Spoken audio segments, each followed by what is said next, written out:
Salve, meus queridos! Hoje eu estou dando um descanso pro meu Teres. Estou com a garrafinha de água aqui. Queridíssimos, vamos dar continuidade. Vamos concluir o desenvolvimento embrionário.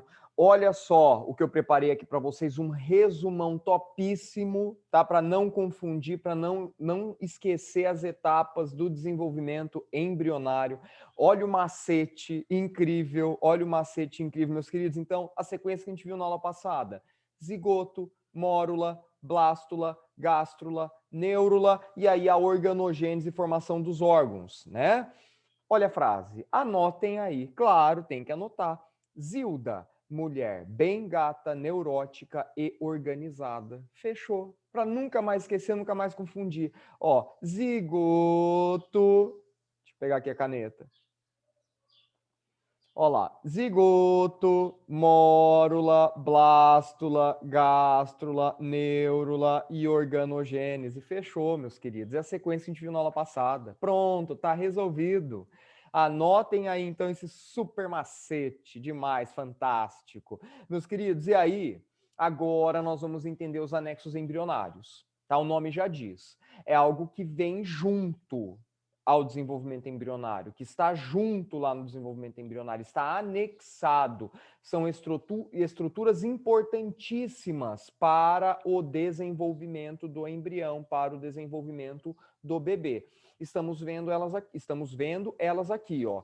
Então, estamos falando, algumas são bem conhecidas, placenta, que está aqui em cima, cordão umbilical, mas existe também o amnion, que é a bolsa de água, é o amnion. Existe o córion, tá aqui, que é uma membraninha que fica em volta, ok, meus queridos? Então, esses daqui são os anexos embrionários. O vitelo é um outro anexo embrionário, mas lembram que eu falei para vocês que nós possuímos uma pequena quantidade de vitelo lá no nosso zigoto que depois acaba desaparecendo. Por quê? Porque a nossa nutrição é via placenta, via cordão umbilical, ok? Então, vitelo, amnion, córion, existe a alantoide também, está aqui em cima a alantoide, que no nosso caso é atrofiado. Meus queridos, a alantoide, anotem aí, nos seres que estão dentro de um ovo, é um reservatório de excretas. Sim, é um pacotinho de totô. É isso mesmo. Tá? Então, a alantoide, imagina, o cara está dentro de um ovo, tá o pintinho se desenvolvendo dentro do ovo. Ele vai produzir excretas. Ele vai produzir resíduos. Para onde que vai isso? Ele ficar nadando, mergulhado lá? Não, guarda dentro da alantoide. Perfeito, meus queridos? Então, a alantoide é isso, tá? O córion é uma estrutura que, para o carinha que está dentro de um ovo, é importante para trocas gasosas. Tá? Todo mundo já deve ter visto o córion. É aquela película, aquela membraninha que fica lá logo abaixo da casca do ovo. Aquela membraninha esbranquiçada, isso é o córion. Tá? Então, dependendo do grupo de ser vivo, essas estruturas elas podem estar bem desenvolvidas ou então atrofiadas. Tá? No nosso caso, nós possuímos alguns desses anexos atrofiados, por quê? Porque tem a placenta, tem o cordão umbilical. Então, nós vamos nos nutrir através do cordão umbilical, através da placenta, e as nossas excretas também são repassadas para a mãe, para a gestante, que daí elimina isso. Perceberam, meus queridos? Então, aí alguns anexos perdem a função nesse caso, porque nós temos esse contato, essa comunicação com a mãe. Tranquilo? Ah, professor, e esse amnion aqui? O amnion é a bolsa de água. O que essa bolsa de água faz? É proteção, tá? É proteção. Cuidado, muita gente confunde essa bolsa de água, né? O líquido amniótico, o amnion, com a placenta. Não, a placenta está aqui em cima, ó. Estão vendo? A placenta é responsável pelas trocas. É ela que vai promover a troca gasosa, troca de nutrientes, hormônios, tudo, tá? Quem faz a troca ali é a placenta, ela é ricamente vascularizada. Já vou mostrar foto para vocês. E o cordão umbilical, ele conduz isso, ele transporta isso, tá? Aí, olha que macetinho, outro macetinho aqui para vocês, ó. Hoje é o dia dos macetinhos, hein? Deixa eu colocar aqui, ó.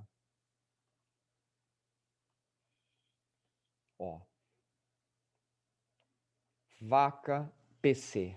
Nossa, que macetinho. Por que vaca PC? Olha só. V. Vamos por aqui embaixo, ó. V de vitelo. A de amnion.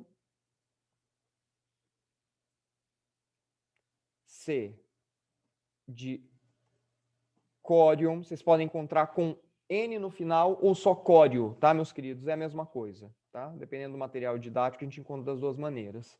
E o A? Alantoide, que é o pacotinho discreta que eu falei para vocês. E o que é o PC? Olha só. Placenta. Placenta. E o C? O cordão.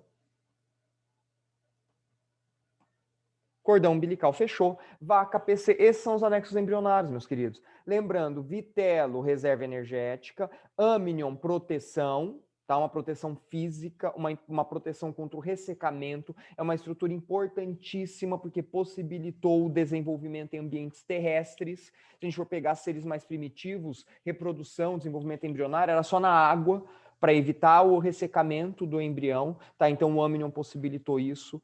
O córion, meus queridos, é importantíssimo. É importantíssimo. Por quê? Porque ele é responsável por trocas gasosas, principalmente nos carinhas que estão dentro de um ovo, não se esqueçam. Tá? No nosso caso, ele acaba perdendo um pouco a função também, porque tem a placenta e o cordão umbilical. A alantoide é o pacotinho de excretas. Tá? No nosso caso, o alantoide vai ajudar na formação placenta e cordão umbilical. O córion também. Tá? Ele participa disso, da formação da placenta. E a placenta está aqui, grande responsável por trocas de nutrientes, trocas de substâncias nos seres que são os placentários, tá, meus queridos? Nosso caso, tá, que tem a placenta, e o cordão umbilical que vai conduzir o que a placenta trocou. Tá? Então, um esqueminha importantíssimo aí, anotem tudo isso, resumão topíssimo dos anexos embrionários. Vou limpar aqui, se não deu tempo de anotar, pausa e anota ou volta aí, e anota, perfeito? Limpando tudo aqui. Olha isso, meus queridos. Olha que show essa sequência de imagens. Então, aqui nós estamos vendo a formação do embrião lá dos galináceos. Olha só o pintinho se desenvolvendo. Então, a gente consegue ver a gemona, que é o vitelo. Olha o embrião começando a se formar aqui, vermelhinho. Né? Aí perceba, olha que interessante, conforme o embrião vai se desenvolvendo, o vitelo vai diminuindo, a gema vai diminuindo. E por que isso? Porque ele vai consumindo. Ele vai consumindo, isso é a alimentação dele. Esse cara está dentro de um ovo, tá? Meus queridos, não se esqueçam do ornitorrinco, hein? O ornitorrinco é um mamífero. O ornitorrinco é um mamífero, mas é ovíparo, tá? É ovíparo, o bichinho é doido, tá? Então, o ornitorrinco, ele, cuidado com isso, ele é um mamífero, mas esse carinha não é placentado, ele é um ovíparo. O ornitorrinco bota ovo, mas tem glândula mamária, o bichinho é doido. Então tomem cuidado quando tiver alguma alternativa lá no PAS, no vestibular, falando sobre isso, tá? De todos os mamíferos terem placenta. Tá? O ornitorrinco é uma exceção, existem outros grupos também, equidna é outro grupo também, um bichinho maluco igual ao ornitorrinco, tá? Então tem exceções, fiquem atentos a isso. Ah, professor, e os marsupiais e o canguruzinho? Meus queridos, canguru é placentado, assim como a gente. O que acontece nos marsupiais? Como é o canguru, como é o gambazinho, aí muito comum na nossa região, né? Esses carinhas são marsupiais porque eles têm um marsúpio, é uma bolsa na região ventral deles. O que acontece? O bebezinho, o filhotinho, ele nasce prematuro. Tá? Isso é uma adaptação deles. Ele nasce prematuro e aí ele se desloca até o marsúpio e despenca lá dentro. O que tem dentro do marsúpio? Glândulas mamárias. Então ele vai continuar seu desenvolvimento lá dentro. Tá? Nasce uma tripinha, nasce um bichinho bem pequenininho, até nos cangurus grandes. Tá? Mas aí o desenvolvimento continua dentro do marsúpio. Tá? Então tomem cuidado com essas questões aí. No caso do ornitorrinco, aí eles são ovíparos, tá? Vai botar ovo igual galinha aqui, igual réptil, tá? E o ornitorrinco não tem placenta, tá? Mas é mamífero porque tem glândula mamária. Então bicho é maluco, ok? Informações importantes aí, curiosidades que vale a pena lembrar. Meus queridos, olha isso daqui. Olha que show. Estamos vendo um esqueminha da placenta aqui e do lado a foto. Tá? E do lado a foto, meus queridos, olha a placenta. Então, isso que vocês estão vendo em volta do feto é o amnion, é a bolsa de água. A placenta está aqui. A placenta é uma estrutura com forma de disco, ricamente vascularizada. Por quê? Porque ela vai promover a troca. Ah, professor, tem troca sanguínea? Não tem troca sanguínea, é troca por difusão. Tá? Difusão, osmose, aqueles transportes que nós já trabalhamos, através de pequenos vasos sanguíneos que ficam aqui, ó. Tranquilo, meus queridos? Então, tá a placenta aqui, fica conectada na parte superior do útero, né? Lá na região do superior do endométrio, e o cordão umbilical que parte, então, da placenta até a região do umbigo do bebê, que é onde vai acontecer a nutrição, então, a troca de substâncias entre a mãe e o bebê. Sensacional isso. Meus queridos, olha essa outra imagem. Olha que show, olha que show, olha a engenhosidade disso tudo. Né? Então a placenta está aqui, tudo isso que vocês estão vendo aqui em cima é vaso sanguíneo. Olha aqui embaixo também, ó, vaso sanguíneo. E o cordão umbilical partindo da placenta. Olha só, até chegar na região do umbigo, do bebê. Tá? Por isso que é o cordão umbilical. Então, cuidado, meus queridos, porque a placenta é o órgão de troca. É o órgão de troca. E o cordão umbilical, ele conduz isso. Outro cuidado que vocês precisam ter, a placenta, ela tem uma parte materna e uma parte fetal. Uma parte materna e parte fetal. Muitos materiais didáticos, muitos vestibulares, muitos concursos aí, eles não consideram a placenta como um anexo embrionário legítimo. Como que eles chamam? De órgão transitório entre a mãe e o bebê. Tá, então fiquem atentos, o AMABS mesmo que nós utilizamos, ele não enquadra, é claro que está dentro do assunto, dentro de anexos embrionários, tá? Mas ele não é tratado como um anexo legítimo, porque parte da placenta é formada pelo útero e outra parte é formada pelo embrião, perceberam? Sendo que todos os demais anexos, todas as demais estruturas aí são formadas por células do embrião. Perceberam a diferença?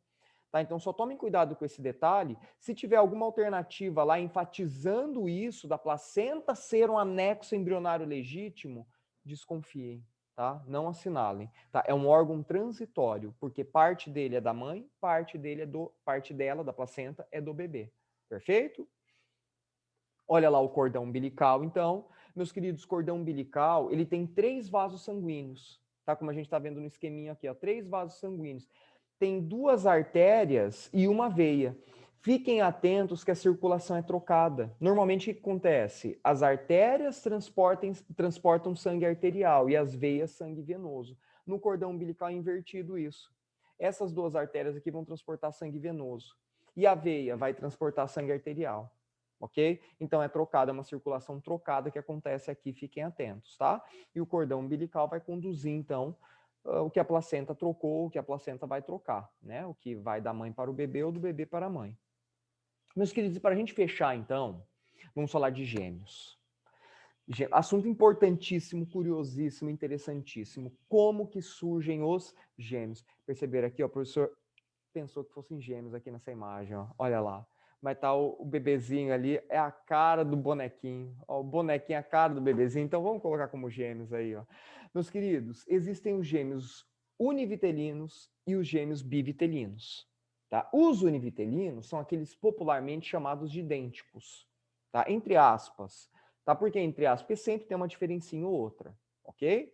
E os bivitelinos são aqueles que são bem diferentes, né? Ou tem a semelhança como irmãos que nasceram em épocas diferentes, ok? Inclusive podendo ser de sexos diferentes, tá? Os bivitelinos. Vamos para os univitelinos. O que acontece? Um óvulo, destaquem isso aí, hein? Destaquem. Um óvulo, um espermatozoide, fecundou, deu origem à mórula. Sim, aquela mórula que nós vimos lá no comecinho da êmbrio. Essa mórula, por motivos ainda desconhecidos, sabe-se que tem uma tendência genética, tá? Por motivos ainda desconhecidos pela ciência, essa mórula se separa, dando origem a 2 massas celulares. E o conteúdo genético dessas massas celulares? O mesmo, ok? Mesmo DNA. São os univitelinos. Esses carinhas dividem a mesma placenta. Olha só, cada um tem o seu amnion, cada um tem o seu cordão umbilical, mas perceba, a placenta é única, tá? Esses caras são os univitelinos. Tem como surgirem univitelinos de sexos diferentes? Não, não. Por quê? Porque se essas células carregarem XX, todas as células vão ser XX, sexo feminino. Se carregar XY, todas as células serão XY, masculino. Perfeito, meus queridos? Então, univitelinos, mesmo material genético, mesmo conteúdo genético, mesmo sexo, surgem da separação da mórula. Um óvulo, um espermatozoide. Meus queridos, aquela situação de um óvulo ser fecundado por 2 espermatozoides não existe. Só vai entrar um espermatozoide. O óvulo tem mecanismos que blinda a entrada ou então a fecundação por 2, 3 espermatozoides. Isso não vai acontecer, ok? Mas aí, beleza. Vamos supor, então, que não são gêmeos univitelinos. São os gêmeos, então, bivitelinos. Um menino e uma menina. O que aconteceu? Por motivos hormonais, por motivos genéticos, no período fértil, a mulher pode liberar mais de um óvulo. 2, 3 óvulos. E aí, se teve ato sexual, sem intenção de ter filhos, esses 2, 3 óvulos vão ser fecundados. Então, estamos falando de óvulos diferentes sendo fecundados por espermatozoides diferentes. Liberou 2 óvulos. Cada óvulo desse vai ser fecundado por um espermatozoide, como a gente está vendo no esqueminha aqui em cima, vai dar origem a massas celulares, a mórulas diferentes. Olha só, cada um com sua placenta, separadinho lá, mas o período de desenvolvimento vai ser o mesmo. Pode ser do mesmo sexo? Pode, mas pode ser do sexo diferente também. Como eu havia dito para vocês, os bivitelinos ou dizigóticos, eles podem ter as semelhanças, as diferenças de irmãos que nasceram em períodos diferentes. Tá? Porque estamos falando de óvulos diferentes, espermatozoides diferentes. Perceberam? Ah, e trigêmeos, quadrigêmeos, meus queridos, aí pode acontecer um monte de coisa. Pode acontecer um monte de coisa. Inclusive, olha só, inclusive pode acontecer de essa mórula aqui se separar, dar origem a mórulas idênticas, né, dos univitelinos, aqui se separa. Né? Mas essa separação pode ter acontecido de mórulas aqui, ó, que estavam formando bivitelinos. Imagina só a situação. Então, beleza, teve a dupla ovulação, 2 óvulos sendo liberados, 2 óvulos sendo liberados, fecundou, deu origem a essas 2 massas celulares. Aí cada massa celular dessa vai se dividir para dar origem, então, a univitelinos. Teremos, então, quadrigêmeos, dupla de idênticos aqui, dupla de idênticos aqui. Imagina só a situação, hein? Deixa eu pegar o rabisco aqui para vocês entenderem melhor. Ó, aqui. Então, imagina, formou essas 2 mórulas, né, de bivitelinos. Mas aí pode acontecer, separa aqui, separa aqui. Teremos, então, aqui idênticos, univitelinos por parte desse daqui e univitelinos por parte desse daqui. Imagina só, meus queridos, é raro, na nossa espécie é raríssimo, tá? Mas pode acontecer. É mais comum em cães, em gatos, tá? Em ratos, é mais comum. Na nossa espécie, não, mas pode acontecer, tá? Pode acontecer. Ou então, teve lá a formação de gêmeos bivitelinos, a formação dessas mórulas. Deixa eu voltar aqui. Limpar tudo. Aí somente um desses caras aqui, ó, essa mórula separa. Então aí seria trigêmeos, né? Esses 2 aqui seriam idênticos, né? E esse daqui bivitelino em relação a esses 2 aqui, perceberam? Então pode acontecer também, pode acontecer também. Tá? Então bem interessante, bem importante, tá, meus queridos? O entendimento aí dessas diferenças entre gêmeos univitelinos e bivitelinos, meus queridos. E para a gente fechar então o assunto, olha só, para a gente fechar, eu havia falado para vocês que a formação da mórula, a mórula é constituída de células poderosíssimas. São as células tronco-embrionárias. Essas células tronco-embrionárias, elas têm a capacidade de dar origem a qualquer tipo de célula, a qualquer tipo de tecido. Tá? Existem as totipotentes que estão lá na mórula, como a gente está vendo aqui no esqueminha, ó. Lá no início da gestação, são as células mais poderosas que existem. Tá? Por quê? Porque elas podem se diferenciar, elas podem dar origem a qualquer tipo de célula, daqueles tecidos que nós trabalhamos. Neurônios, células ósseas, cartilaginosas, células sanguíneas, tudo, meus queridos. Tá? Tudo. Mas essas células, elas vão se especializando, perceberam? Então, a mórula é uma massa celular bem generalista. Mas aí vai dar origem a uma blástula, vai dar origem a gástrula, quer dizer o quê? Essas células vão se especializando. Tá? Então, células totipotentes vão dar origem a células multipotentes, que são o quê? Alguns grupos específicos celulares, que vão dar origem a células oligopotentes, uma linha de células. Quando nós trabalhamos lá o tecido sanguíneo, que eu falei para vocês da medula óssea, A medula óssea tem células-tronco, mas são células-tronco que já se especializaram na formação de um grupo celular, que são as células sanguíneas, perceberam? Então, fiquem atentos nesse assunto aqui de células-tronco, porque existem grupos diferentes. Conforme essas células vão se especializando, elas vão perdendo a capacidade de dar origem a qualquer tipo de célula, ok? Então, o cordão umbilical tem células-tronco também, mas essas células-tronco, elas são especializadas em dar origem a alguns grupos celulares. As mais poderosas de todas são essas da mórula, tá? São essas totipotentes. Ah, professor, mas como que faz pesquisa com isso? Tem que sair matando embrião, meus queridos? Clínicas de fertilização. Então, casais têm dificuldade em ter filhos, procuram essas clínicas, e aí é feita a inseminação lá em laboratório. Tá? Pega-se óvulo, pega-se espermatozoide, né? Dá origem ao embrião lá. E vai congelando isso. E aí é implantado lá no útero da mulher. Deu certo, esse casal já teve filhos, não pretende ter mais filhos, o que normalmente é feito? Esses embriões que estavam congelados são descartados. Tá? Mas agora existe toda uma conscientização, em vez de se descartar esses embriões junto do lixo hospitalar, de se usar esses embriões para pesquisa. Perfeito? E é uma pesquisa importantíssima, isso envolve biotecnologia. Por quê? Porque essas células aqui, elas podem regenerar sistema nervoso.